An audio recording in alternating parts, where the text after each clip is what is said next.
India AI impact summit 2026 जिसकी शुरुआत 16 फरवरी 2026 को नई दिल्ली में हुई थी, उसका औपचारिक उद्घाटन 19 फरवरी 2026 को भारतीय प्रधानमंत्री के द्वारा किया गया। इसी दौरान प्रधानमंत्री ने भारत के मानव विजन को भी प्रस्तुत किया।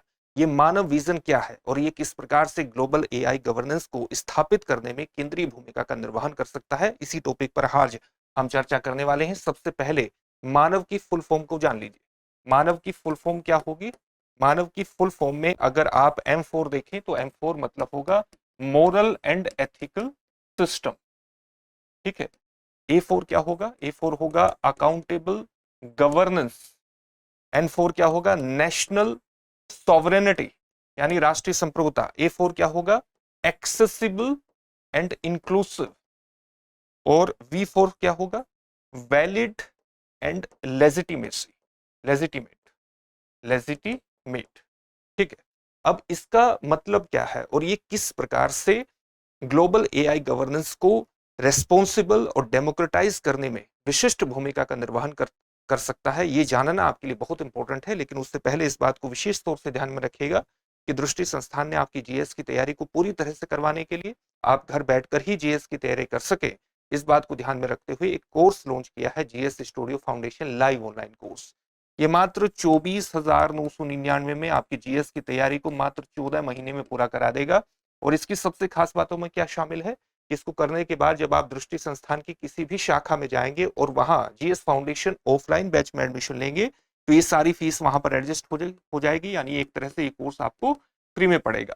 इसके संबंध में जो बैच है वो आपको हिंदी, इंग्लिश और इंग्लिश तीनों में ही मिलेंगे। इंग्लिश के बैच में हिंदी और इंग्लिश दोनों में चीजें समझाई जाएंगी, नोट्स उपलब्ध होंगे इंग्लिश में।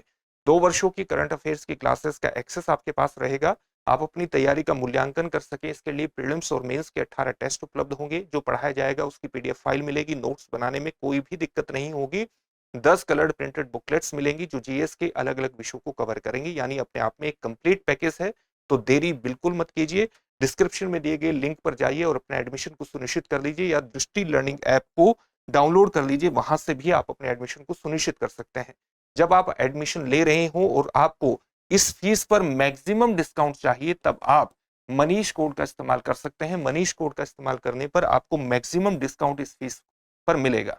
साथ ही इस फीस को आप ईएमआई पर भी जमा करा सकते हैं। किसी भी प्रकार का कोई भी डाउट हो तो एक नंबर पर कॉल कर लीजिएगा 8750187501। अब जो मानव विजन भारतीय प्रधानमंत्री द्वारा एआई इम्पैक्ट समिट में प्रस्तुत किया गया है जो कि नई दिल्ली में चल रहा है, अब इसके बारे में थोड़ी सामान्य जानकारी हासिल कर लीजिए। अब ये मानव विजन में हमने देखा था कि M4 क्या है? Moral and ethical system. आप जानते हैं कि जब हम एआई का विकास कर रहे हैं तो एआई के लिए जरूरी है कि उसे सही और गलत की, सही और उचित की पहचान भी होनी चाहिए। और ये पहचान कब होगी? जब उसके लिए आप एक एथिकल सिस्टम क्रिएट कर देंगे। और जब आप एक एथिकल मोरल सिस्टम उसके लिए क्रिएट कर देंगे तब एआई इस प्रकार का डेवलप किया जा सकता है जिसकी वजह से किसी प्रकार का नुकसान न हो, जो कि ह्यूमन वैल्यूज का ध्यान रखे, मूल्यों का विशेष तौर से ध्यान रखे, जो कि समाज में भेदभाव न उत्पन्न कर सकता हो। ये बहुत जरूरी है ह्यूमन सेंसिटिविटी को ध्यान में रखते हुए। इसलिए एआई का विकास इस प्रकार से किया जाना चाहिए ताकि उसे सही और गलत की पहचान हो, ह्यूमन वैल्यूज की पहचान हो, और इसके लिए एक मॉरल एंड एथिकल सिस्टम को क्रिएट किया जाना बहुत जरूरी है। यहाँ पर M4 का मतलब ये हुआ, M का मतलब ये हुआ। दूसरा था A यानी अकाउंटेबल गवर्नेंस। आप जानते हैं कि अगर हम एआई का विकास कर रहे हैं तो उसके लिए बिल्कुल स्पष्ट नियम होने चाहिए, उसके लिए बिल्कुल पारदर्शी नियम होने चाहिए, ताकि अगर वो किसी भी प्रकार से कोई गलत काम करता है, एआई के माध्यम से कोई गलत काम होता है या किसी व्यक्ति को नुकसान होता है तो उससे एक जवाबदेही भी डेवलप की जा सके। किसकी जवाबदेही होगी? इसकी एक पूरी व्यवस्था होनी चाहिए।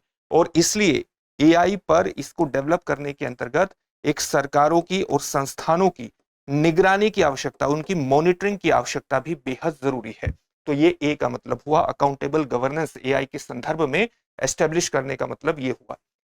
तीसरा मतलब हमारा क्या था?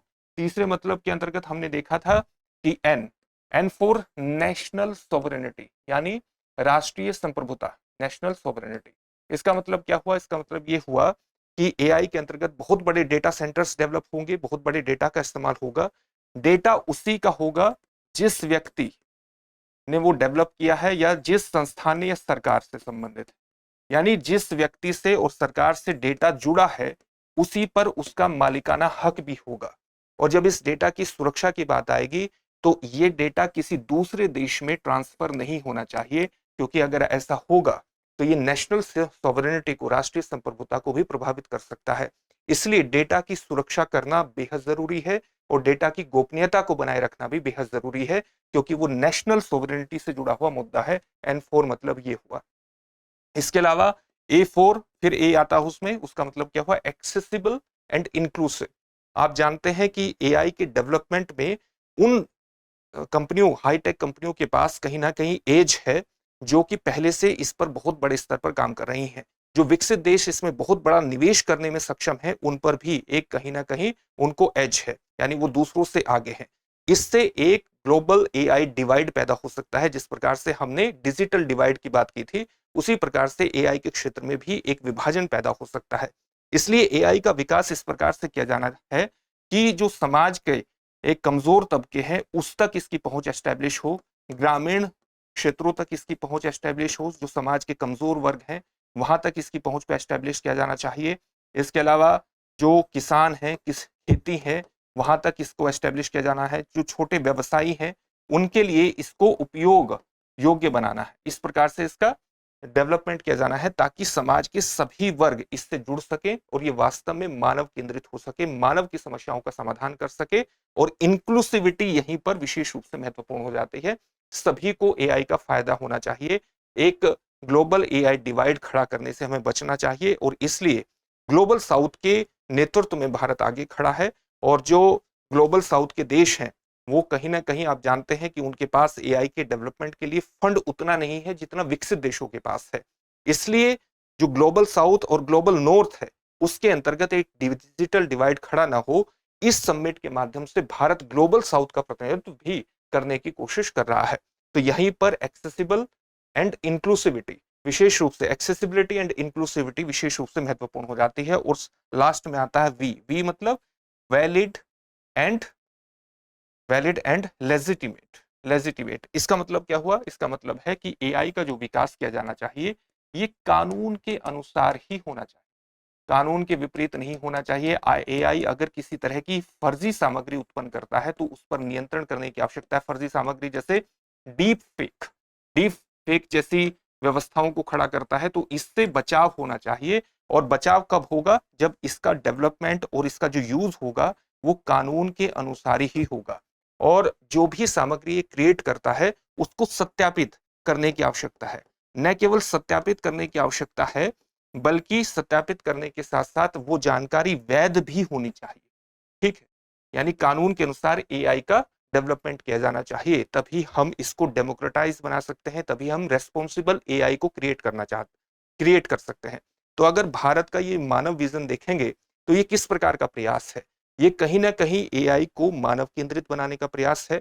यानी केवल टेक्निकल प्रगति ही एआई के माध्यम से नहीं होनी चाहिए, केवल इसकी तकनीकी चीजों पर ही ध्यान नहीं दिया जाना चाहिए, बल्कि इसे ह्यूमन सेंट्रिक बनाना चाहिए। ये समाज की समस्याओं का समाधान करे, मानव केंद्रित समस्याओं का समाधान करे, मानव केंद्रित हो और इससे एक ह्यूमैनिटी को लाभ हो। इसको डेमोक्रेटाइज करने पर भी जोर है और साथ ही एक रेस्पॉन्सिबल एआई गवर्नेंस सिस्टम को क्रिएट करने का कहीं ना कहीं इसमें संकेंद्रण कंसंट्रेशन दिखाई देता है भारत के मानव विजन में। और यही इसके महत्व को भी रिफ्लेक्ट करता है। अब इससे जुड़े हुए एक प्रश्न को देख लेते हैं। प्रश्न क्या है? भारत द्वारा प्रस्तुत मानव विजन किस क्षेत्र से संबंधित है? आपके सामने ऑप्शंस हैं: कृषि, कृत्रिम बुद्धिमत्ता यानी आर्टिफिशियल इंटेलिजेंस, अंतरिक्ष या रक्षा। इस प्रश्न का उत्तर कमेंट बॉक्स में कमेंट करके जरूर दीजिएगा। साथ ही हमारे चैनल को सब्सक्राइब जरूर कीजिएगा। आपका सब्सक्रिप्शन हमारे लिए बहुत बड़ी प्रेरणा का स्रोत होता है। आपको वीडियो अच्छी लगी है तो उसको लाइक भी कीजिए और अपने दोस्तों के साथ शेयर भी कीजिए। फिर से एक नए सेशन में आपसे मुलाकात होगी। धन्यवाद। अब एग्जाम की तैयारी को और बेहतर करने के लिए हमारे चैनल को लाइक, शेयर और सब्सक्राइब करना ना भूलें।